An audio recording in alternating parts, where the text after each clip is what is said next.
there's so many people that were biting off way more risk than what they were comfortable with because they were seeing double-digit returns every single year in that time period. And when you start living off of your investments, this is where a sequence of returns risk comes into play. So if you have two portfolios that perform completely differently over a 20-year time period, but at the end of the 20 years, their average rate of return is 5%, those two portfolios are still going to be equal at the end of the day. When you add in a layer, or when you start taking distributions, you're adding in sequence of returns risk. Okay, and this is the greatest threat that most retirees face that they never ever think about or consider. Meaning, if you go to retire and you start to take distributions from your account, meaning you're drawing down on your account, okay, so it's going lower, at the same time that we have a 10, 20, God forbid 30% drop in the market, okay, so not only are you taking distributions so you're lowering your account level, but now we've also taken a 10, 20, 30% drop. You're never going to recover from that, right, because you're continually taking income every single year. Welcome back. This is Eric Douglas. I'm with Aaron McAndrew, obviously partners here with Family Wealth Planning Partners. If you're seeing this, you're already on our YouTube channel, so thanks for joining us. We greatly appreciate it. Today, we want to talk about two very important pieces as it pertains to retirement planning specifically. One, we're going to talk about the power of diversification, which is also going to lead us into the greatest threat that most retirees face as they enter into retirement, which is actually the sequence of returns risk, which is why diversification is so important, because you're trying to mitigate that risk that you face in retirement, which is that sequence of returns. And we talk about this a lot when we're meeting with clients and we're constructing income plans, and we're really trying to develop our risk on, risk off approach, and we're putting together our retirement strategies for our clients. And so it's very important that we talk about why we're trying to avoid this risk, because it is very prevalent for most retirees, and most retirees have absolutely zero clue exactly what it is when we first bring up the subject and discuss it with them. But first I want to talk about the power of diversification, because especially in years like last year in 2023, what was the phenomenon that we saw last year in the market in 2023? Well, one, we have bond market. Well, in 2022, we had the rising interest rates that caused the bond market to absolutely completely fall out, because when interest rates rise, the bond values actually fall. Then we have last year was more of a significant recovery. The stock market was up 30-something%, but the big majority of that gain was the Magnificent Seven. Okay, so I mean, we have the S&P 500. If you take those 7 companies, and let's say what the Magnificent Seven is, for those that don't know what it is. You're looking at your Facebook, Google, Facebook, Amazon, Google, Tesla, yes, Microsoft, Nvidia is now one of the and Nvidia as well. Yeah. Well, that was a major run up in that one. So still running, yeah. But yeah, when you see what happened in 2023 was you saw the S&P 500 performed very well in 2023, right, but it was really largely smoke and mirrors, because you had the Magnificent Seven, which right, was those are the 7 stocks with the largest weighting, or the largest market capitalization. So whenever you hear the term large cap, small cap, mid cap, that's referring to how big of a market capitalization, or basically how big those companies are. So we had the 7 biggest companies in the S&P 500 that basically produced well over half of the returns for all of the S&P 500, because the S&P 500 is cap weighted. right, It's not equal weighted.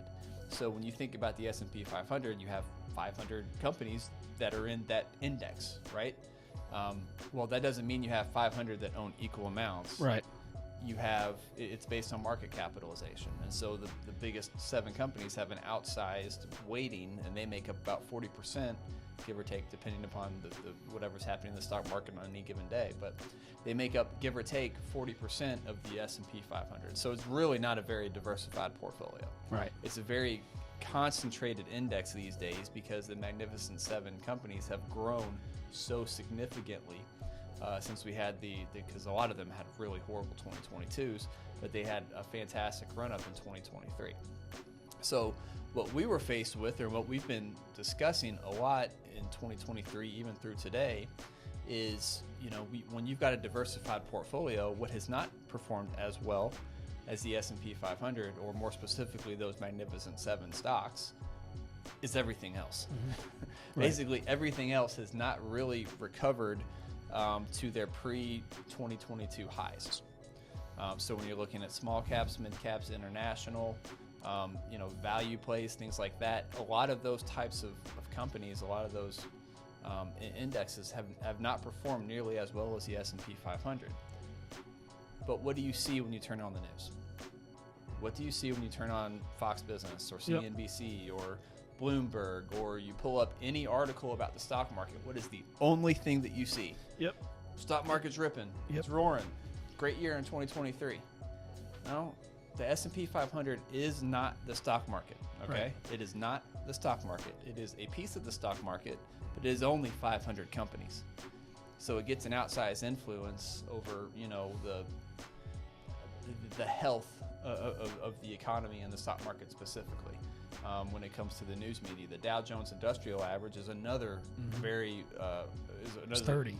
Yeah, it's a prime example because you have 30 companies that make Right. up the Dow Jones Industrial Average. Right. Those 30 companies define what the rest of thousands of other companies in the stock market and how they're performing. And usually that's what I hear too. I quite a bit hear, the market is at 38. The market's at 39,000. Can you believe how much the market's up? We're at, and again, we're talking about 30 companies, and that's what we're looking at. But every night I'll look at, watch the 10 o'clock news or whatever. Or if you're flipping through the channel, see the 10 o'clock news, and they do the stock market update. They show the Dow Jones, they show the S&P 500, and that's what they call it. I hate to use this term, but it's kind of like investing for dummies. Yeah. Because you're only looking at a very small subset of the market. Yes, it's typically the most common names that you would associate with, economic success, right? And the Mag 7, everybody knows the Mag 7 because they use the Magnificent 7. Right. Everyone uses Amazon. Most people use Facebook. Most people use Google, right? So they are very easily identifiable brands, but they do not make up the entirety of the stock market. And a lot of the funds that these people are in their retirement accounts, they may, it may make up, just like we're talking about the S&P being cap weighted. A lot of these funds have 7%, 8%, 9%, 10% weighting towards one of those Magnificent Seven, and a multiple of those Magnificent Seven may make up 40% of the fund that is happening. So when the markets are up, when the S&P 500 is up, and we've got the Magnificent Seven that's driving that, it's also driving those other funds that could be managed. So that leads me to this. This is a chart from Morningstar, and you should be able to see it on your screen right now. This is showing market returns from 2000 up through the end of 2023. And it highlights specific periods of the stock market that kind of correlate with one another. So when you look at, the years 2000 to 2002, you had the dot-com bubble. And the S&P 500 was down collectively during that time about 40%.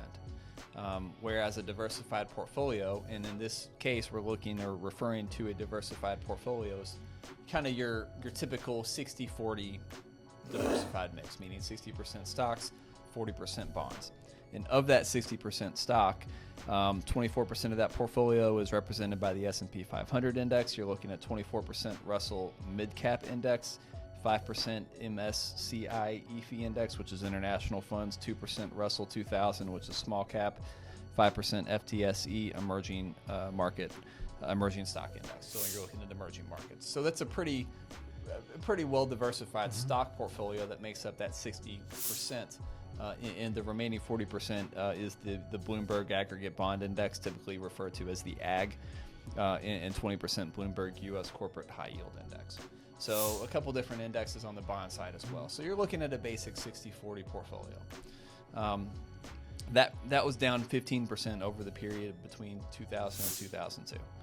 You look at 2003 to 2007, the S&P was up 82%, 82.9%. Well, the diversified portfolio was up 91.5%. So you're sitting here thinking, oh, diversification worked for those 4 years. How fantastic. Diversification beat the S&P 500. Well, then you go to 2008. Well, 2008, the S&P was down 37%. A diversified portfolio was down 28.5%. Now, you're probably sitting here thinking, if you're in a diversified portfolio, I still lost money, but you didn't lose as much money. Right. Okay, and that's why we talk about risk mitigation, right? Because it's not necessarily eliminating all risk. We're trying to mitigate risk and reduce the downside, right? So that was 2008. 2009 through 2019, that was one heck of a bull market we had. That was a great 10-year period. The S&P was up 351%, whereas a measly little diversified portfolio was only up 237%. So you're probably sitting here thinking during that 10-year time frame, I'm underperforming or I'm losing money. And there's a lot of clients. There's a lot of, not clients, I guess, people that would think that. There's so many people that say, well, you know what, I want to take on more risk because of what happened in 2009, from 2009 to 2000 and really, beginning of 2020, really. It was like, up till March 21st or something of 2020, or February 14th to March 21st is when we ran into the bear market. But up to that time period, there's so many people that were biting off way more risk than what they were comfortable with, because they were seeing double-digit returns every single year in that time period. Well, that actually leads me into the next segment that we're looking at, the first quarter of 2020. And that's segmented by itself because obviously that's kind of the COVID quarter, where, COVID became a thing, February, kind of late February, early March of 2020. That was an ugly 2 months in the stock market. It 6-week record drop went, bottomed out at the end of March. It was a drop of about 30% in Q1, whereas a diversified portfolio dropped about 24%. Now, in fairness, that was kind of an all systems failure, so everything was down in that quarter. But if you were diversified, you weren't down quite as much. But then you go through Q2 of 2020 through the end of 2021, S&P rebounded, right? Government intervention and stimulus and all that stuff, right? So S&P 500 rebounded, had a great year, almost 2-year run, up 119%, where a diversified portfolio was up just under 70%. 2022, we talked about 2022 before. 2022 was actually a pretty ugly year, not because of the stock market, but because of the bond market. But even if you had a diversified portfolio, you were still down less than the S&P 500. So even the bond market performing not nearly as well as it should have, that was down about 15%, but the S&P was down 18. 2023, the S&P was up 26, diversified portfolio was up 15%. All that to say, I just ran through all those different segments. Really only during one of those segments between the years of 2003 and 2007 did you probably sat there and thought, oh wow, diversification is fantastic. I'm beating the S&P 500 index on a positive note. But however, when you look at all those down years, a diversified portfolio was not down as much. Right. Okay. So it was still outperforming the S&P 500 index. And in a lot of those years, the S&P 500 outperformed. The takeaway is the S&P 500 is far more volatile. So you're going to get higher highs, but you're going to get lower lows than a typical diversified portfolio. And at the end of the day, after the end of 2023, I was amazed when I saw this. Between 2000 and 2023, the total return of the S&P 500 was 390%. So a $100,000 portfolio was now up to $490,770. Okay. That same $100,000 invested in a diversified portfolio, a 60-40 portfolio, in 2000, after the end of 2023, was up 391%. So it now was a value of $491,430. All things, almost an identical return. It's scary how almost identical. You got basically the same level of return from a diversified portfolio during that 23-year time frame, without nearly the volatility, without nearly the risk of the full S&P 500 index. Yep. And so if you look at any of those years individually, and in many of those years, the S&P 500 did outperform the diversified index. So you're probably sitting there thinking, I'm underperforming the market. I'm unhappy. I'm not making as much money as I should be making. I should be making more money than I am. Why aren't my returns as good as they should be? Well, that gets a lot of the focus when the S&P 500 is roaring, but it doesn't get the same level of focus when the S&P 500 is down. Correct. Yep. And most people in a diversified portfolio focus on the fact that they've lost money too. They don't focus on the fact that they've lost less money Right. than they would have if they were fully invested. And this is why it goes to the power of diversification. This is a fantastic example of why we diversify portfolios, specifically when it comes to retirement. Because a fully invested portfolio during the accumulation phase of your life while you're still working, you can take all that risk. But what we haven't added yet, which is what I want to get to next, is the sequence of returns risk that you face the day that you retire, and you have to start taking distributions from your retirement accounts. Anything to add on the power of diversification before we move on? No, I think sequence of returns good to talk about. You're good. Let's go. Well, when you look at so sequence of returns, I'll set this up a little bit because most people don't understand fully what it is, and I'm still amazed that most clients don't understand this, and there's not nearly enough press around this specific risk because most people inherently understand the stock market's volatile. It's going to go up, it's going to go down, but if I leave my money alone, over time it'll be okay. 100% true, by the way. 100% true. But that's only true during the accumulation phase. While you're still working, while you're still saving, while you're still putting money away into those accounts. Okay? Because of dollar cost averaging too. Absolutely, because of dollar cost averaging, so you're buying shares at a lower cost, and whenever you get the rebounds back up, you've invested more money at a lower share point, at a lower cost basis, and so you're going to get more growth. 100%, that's all true. But what happens when you enter into retirement is now you need to start living off of your investments. Okay, and when you start living off of your investments, this is where a sequence of returns risk comes into play. So if you have two portfolios. Okay, if you have two portfolios and you get, let's say you have two portfolios of $100,000 and they both average out a 5% return over a period of time, but the sequence that they receive those returns is different, meaning in the very beginning you get all your positive returns, and at the end maybe you get all your negative returns, or vice versa. If you get all your negative returns at the beginning, all your positive returns at the end.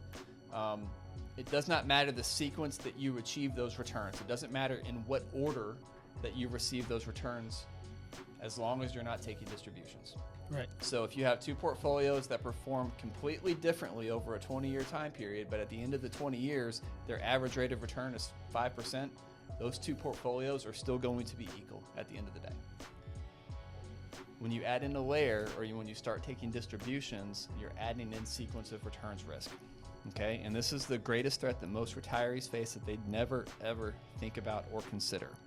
Meaning, if you go to retire and you start to take distributions from your account, meaning you're drawing down on your account, okay, so it's going lower, at the same time that we have a 10, 20, God forbid 30% drop in the market, okay, so not only are you taking distributions so you're lowering your account level, but now we've also taken a 10, 20, 30% drop. You're never going to recover from that, right, because you're continually taking income every single year. Okay. And by the way, then you're also going to stop doing what you want to do. You're going to start. That's the other argument we get is, well, I don't have to take that. I'll just take whatever I need. I'll just cut back on my distributions if that's the case. And again, that goes back to that same lifestyle that we've talked about in the past. Oh, we've talked about that oodles and just Right. however many times. People don't take pay cuts in retirement. And, Right. And we don't want to ever structure a retirement plan where you have to take a pay cut. No one wants to do that. We don't want it for you. And especially when you factor in cost of living and inflation, which hottest topic out there right now. We Right. should do a whole episode on inflation too, right? As bad as that's been over the last couple of years. But this is why sequence of returns is so risky. So let's just take an example of a $100,000 portfolio, and this should be up on your screen right now. $100,000 portfolio, starting in, and this is over a 15-year time frame. If we average out a 4% rate of return and we get basically all good years up front, let's start with an 8% return, 11% return, 18% return, okay? We can start taking $5,000 distributions from this $100,000 portfolio. And after year one, okay, At the end of year one, we've still got $109,000 because we got an 8% return. We took out a distribution of $5,000. So we got $103,000 balance. Okay, so now we go to year two. At the end of year two, we take out $5,000, but we get an 11% rate of return. So now we've got $109,000. So we started with 100, we've taken out $10,000, but because we've had growth in the market, we're up $9,000. Okay, this continues on, and if we have all solid good years up front, what we're doing is we're kind of increasing the level of our accounts in the early years. And you're not increasing your distribution, so you're staying the same. Exactly. So as a percentage, your withdrawal rate every year as a percentage of your overall account balance actually goes down. So instead of withdrawing 5%, now you're withdrawing 4.5% the next year, right? And because the market's been good to you, we're getting more return than what you're taking as a distribution. Well, if you take those exact same returns, and in this case, all the negative returns are going to be weighted towards the end of the 15-year time frame, but at the end of the 15 years, we've got $105,000 in your account. Okay? Well, if you do nothing but flip those returns, so if you change the order or the sequence in which that you receive those returns, okay, just flip them. So the ones you got at the beginning, now we're flipping those to the end. So now we're going to get the bad years, and we only have 3, 4, 5... Yep, now we have 5 bad years to start off your retirement, okay, at the very beginning. So now we take that same $100,000, we take a $5,000 distribution, but we also lose 5%. So now at the end of year one, we've got $90,000, okay? Then we'd have a 6% loss. We're still taking that $5,000 a year. Well, now we've got $79,000 at the end of year two. You get a 15% loss, okay? Now we're down $62,000. Now we're down to $62,660. So you can see at the end of year three in both of these examples, you know, we've had 3 positive in the years, or in the example where we had 3 positive years to start off, you know, we've got $124,000 versus $62,660. And by the way, in those first 3 years, you've only taken $15,000 out of the portfolio, but the account's down $30-some thousand. Absolutely. So you run through this whole exercise and you go to the end of the 15 years where you are basically front loading your negative returns at the beginning of your retirement while you're beginning to take distributions. This portfolio is now down to $35,889. What's interesting about this chart is that in both cases, you'll see the average return is 4%. At the end of the day, the average rate of return, so if you do nothing else but look at the average rate of return over that 15-year time period, was 4%. Okay, all things being equal. However, the only thing that's different is the order that you receive those returns, the sequence in which you receive those returns. This is the greatest threat to most retirees in their retirement, because you can never tell what's going to happen in the stock market going forward. So if someone walks into our office today and they are retiring today, we have to structure their portfolio in a way that any place that they receive income for the next 10 years cannot be exposed to any risk. Well, any market risk, yeah. Absolutely, 100%. Thanks for clarifying that. Yes, we have to remove any and all stock market volatility from your portfolio. This is why, is because of sequence of returns risk. We have to eliminate sequence of returns risk as you enter into retirement, because the first 5 years of your retirement will dictate the success of your retirement in 20, 30 years. It absolutely will. If you go to retire and you've got 5 really good years up front, you're going to think that retirement's easy. Retirement planning is easy because I'm getting good returns while I'm taking money and I don't have to worry about anything and everything's gravy. However, if you get 5 bad years to start off your retirement and you're taking distributions at the same time your account balance is going lower and lower every year, you're going to be in a world of hurt when you get to the age 80, 85, 90 years old. Because what that simple example that we just went over doesn't illustrate is it's just assuming you're going to take the same amount of distributions every single year through your retirement. And the reality is that's not the case because of inflation. We figured that out pretty quick. If you look at somebody who retired in 2019 and who's obviously still retired now, if you look at what they're taking out of their accounts, I bet you they're different now because the cost of everything's up. So that's just not even factoring in distributions, increasing in distributions that you're taking out. Yeah, I mean, we haven't factored in inflation. Right. We haven't factored in taxes. We haven't factored in, healthcare. We haven't factored in any of those things. We're just trying to keep things as simple as possible so we can illustrate how grave a concern sequence of returns risk really is to a brand new retiree. We just did an episode recently talking about the number of retirees over the next 5 years. We have there's a record number of people turning 65, the baby boomer generation. The number of baby boomers turning 65 between 2004 and 2030 continually goes up. It's at an all-time high. So we're going to see a record number of retirees over the next 5 years. Sequence of returns risk is the biggest threat to their portfolio, it's really the biggest threat to the success of their retirement that they are going to face, especially when you consider all the things that are happening in the world right now. We've got a record national debt. Yep. Right? We've got some unrest in the Middle East. Of course, you can say there's probably always some unrest in the Middle East, but it is what it is. Record levels of inflation that we're currently facing. Everything is cost more. I can't go to Kroger without spending less than $70, $80 these days. I get scared going into Sam's Club anymore. For 7 items. Yeah. I get scared going into Sam's Club anymore because I'm usually not leaving there spending less than $250 or Right. something ridiculous like that, right? Yeah.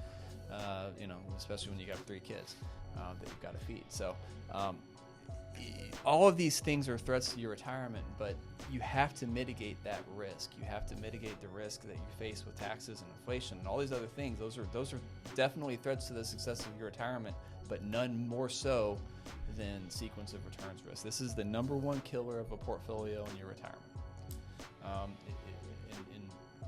Once again, using these examples, if you look back at, we look at the power of diversification between the years of 2000 and 2003.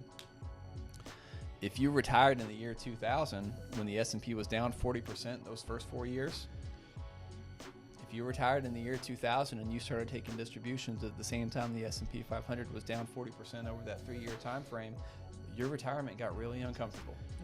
If you retired at the end of 2007 and your first year in your retirement was 2008, 2009, you were pretty uncomfortable there for a few years. Hopefully you're doing well. But if you retired in 2009 when the market was at its bottom, you just enjoyed a 10-year bull run to start your retirement. Your retirement was probably very successful.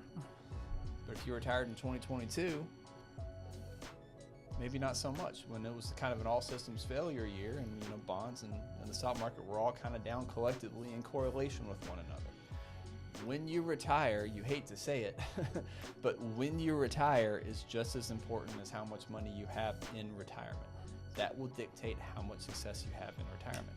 That's why we need to mitigate these risks when we are crafting a retirement income plan, and that's specifically how our risk off retirement strategy came to be. It was to avoid the risk of sequence of returns. Is there anything else to add on that, Aaron? No, we're good. We're half an hour in, so that's probably a good time to wrap things up. But if you're concerned about sequence of returns risk, if you are concerned about sequence of returns risk and all the different threats that you might face in retirement, please click the link below in the notes to come to our website to schedule a consultation call free of charge with myself or any of my partners here.